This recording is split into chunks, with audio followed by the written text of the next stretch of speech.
Isang ama ang nagmagandang loob na patirahin ang anak sa naipundar niyang bahay sa murang halaga. Pero anong nangyari? Nagkalimutan na nga sa upa nang babawiin na ni tatay ang bahay, tila inangkin na ito ng mga anak at itinaboy pa raw siya. Tatay, gusto niya ng bahay, kaya ikaw, tsupi! Dumulog sa resibo ang 78 taong gulang na si Fidel. Hindi niya tunay na pangalan para ilapit ang kanyang problema. Taong 2018 daw na patirahin niya ang kanyang panganay na anak na babaeng si Riza at pamilya nito sa kanyang bahay sa Taguig.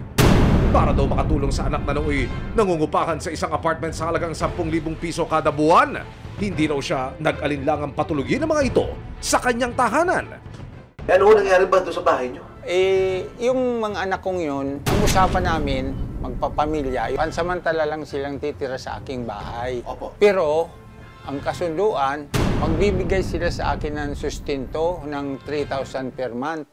Para makasiguro, nagpasya noon si Mang Fidel na gumawa ng isang formal na kasunduan. Ano naman to, tay? Ang katunayan na magbibigay sa amin ng sustento ng 3,000 per month. Ang binabanggit nyo sa akin, nakapagbigay pero ilang buwan lang. Isang taon. Makalipas ang halos isang taon, ang pagmamagandang loob ni Mang Fidel tila mauuwi pa sa hidwaan. Tumawag ako sa kanya, anak, gusto ko na sana lumipat dyan sa June or July. Abay, kasagot-sagot sa akin, hindi ka pwede dito lumipat, kinamumuhian ka namin. Naging malinaw ho ba sa inyo kung bakit to suddenly, bigla ho kayong kinamuhian at pinalayas ho doon sa sarili niyong pamahay? Yun nga ang pinagtatakhan ko, bakit ganun yung anak ko na may usapan naman. Kung susumahin daw ni Mang Fidel, aabot na raw ng 180,000 pesos ang dapat ibayad ng anak. Kaya Hunyo ng taong 2022, matapos ang ilang hinding pinakinggang pakiusap sa anak at pamilya nito, pumunta na sa barangay si Mang Fidel para magsumbong at ireklamo ang anak. Pero hindi rin daw siya sinipot ng anak sa mga patawag ng barangay. Hindi rin sila sumunod. Maraming dahilan. January 2023, dumalo na raw ang anak niyang si Riza at ang asawa nito.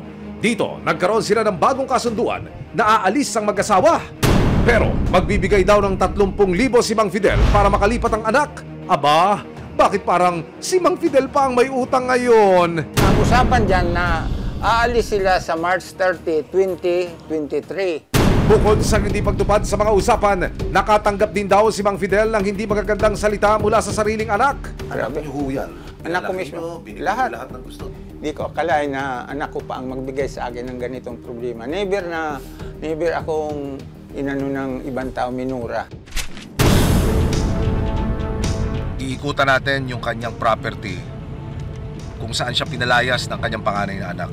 Ito ang bahay nyo. Turo nyo nga ako sa camera. Mula ho rin yan. Papasok lang? Yan, pagpasok mong ganyan, pang-apat na pinto, yun na yun, letter D. Si Mang Fidel mistulang outsider sa sarili niyang tahanan. Kaya nitong Lunes milabuti ng resibo na ilapit siya sa isang abogado para humingi na ng payo at upang malaman niya ang kanyang mga karapatan. Pagka may mga ganyang usapan, lagi i-put into writing. Whether sa magkapatid, sa mag-ama, sa magbayaw. So, pinangahawakan naman ng tatay na mayroong ganung usapan. So, kasi pagdating natin sa korte, laban na ng ebidensya. Dahil namayapa na ang may bahay ni Mang Fidel, malinaw na mahigit kalahati ng property ay sa kanya. So, yung 50% lumalabas, tig 10%. Yung mga anak, kasama siya. Yung 50 niya na conjugal plus yung 10%. So, meron na siyang 60% doon. But nonetheless, since may 10% yung anak niya na share doon, co-owner yun, hindi natin pwedeng paalisin yun. Pero dahil may pirmado at notaryadong kasunduan, may laban pa rin daw si Mang Fidel. Bilang tenant, kung hindi siya nagbabayad, pwede talaga siyang paalisin, di ba? At nagkaroon sila ng kasunduan sa barangay na binibigyan lang sila ng palugit hanggang end of March 2023, no? Last year. Kung file ng motion or issuance of writ of execution, I think i-honor ng judge, ng MTC judge, yung naging usapan sa barangay. Lumakas man ang loob ni Mang Fidel sa mga nakuhang payo mula sa abogado, nananaig pa rin daw ang kanyang pagiging ama. Kaya bago siya magsampa ng kaso laban sa anak, nais daw niyang makarap si Riza sa huling pagkakataon. Nitong Martes, sa hiling ni Mang Fidel, Sinamahan siya ng resibo sa barangay New Lower Bicutan para makausap ang panganay na anak na si Riza. Pagdating sa barangay, agad siyang sumangguni sa kapitan at sa lupo ng barangay para mapatawag ang anak na si Riza. Invite mo na pumunta rito, ama niya na gusto siyang kausapin. Sinubukang ipatawag si Riza pero Pagpunta ko doon, pagkatok ko, wala nagbubukas. kasama ang resibo, nagpunta ang barangay at si Mang Fidel sa kanyang bahay kung saan nakatira si Riza. Alam ko na nandiyan ka, hindi ka lumalabas. Buksan mo ang pinto. Mamaya uli, subukan natin na magbalik uli dito. Pero at least para malaman na ni Kap na pumunta tayo, ayaw tayo buksan. Makalipas ang ilang oras, bumalik si Mang Fidel sa kanyang bahay. Ilang saglit pa, Ma'am, para... Bakit anong problema po? Tapos na yung usapan namin. Anong tapos Ang na? hinihintay na lang po ay hinihintay na lang namin yung bahay namin sa Cavite. May pinirma Hindi, kayo hindi, na wala kami, alis. tapos na yon, walang kasunduan. That Hindi is kami, last year. hindi inayos ng lupon doon. Oh, may Ang isa pa, pinagpwersa pa ninyo yung barangay dito. Alam mo Dito. ba, itong dalawang ito nagsisinungaling. Tignan mo. Kami pang ngayon. Kami pa sinungaling, panganay na anak ako. Ang ganyan tatay. Unang-una, dapat ilang magulang na pinagkakasundo kami pamilya. Ang pakiusap namin, lilipat kami sa bahay namin sa Cavite pag na-forward na sa amin ng Pag-ibig yung loan. Oh, 5 years ago. Which is hindi pa. So, saan kami titira? 5 So, years ang ago. pakiusap namin, pansamantala lang naman, natitira kami dito, once na ma-turn over na sa amin, yung bahay namin sa Pag-ibig, aalis din kami dito. Hindi sila marunong umintindi sa amin.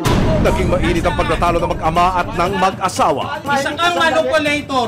Sinungaling ka. Napakasinungaling mo. Alam itong... Hindi, sinungaling ka talaga. Kasama ko yan, siya yung Sinungaling ka. pumasok dito. Pwede kang lumalas Sinungaling dito ka. dahil hindi Hindi, sinungaling ka. Hindi namin, unang-una, walang titulo ng bahay na to. Ano wala? Ito, dala ko. No!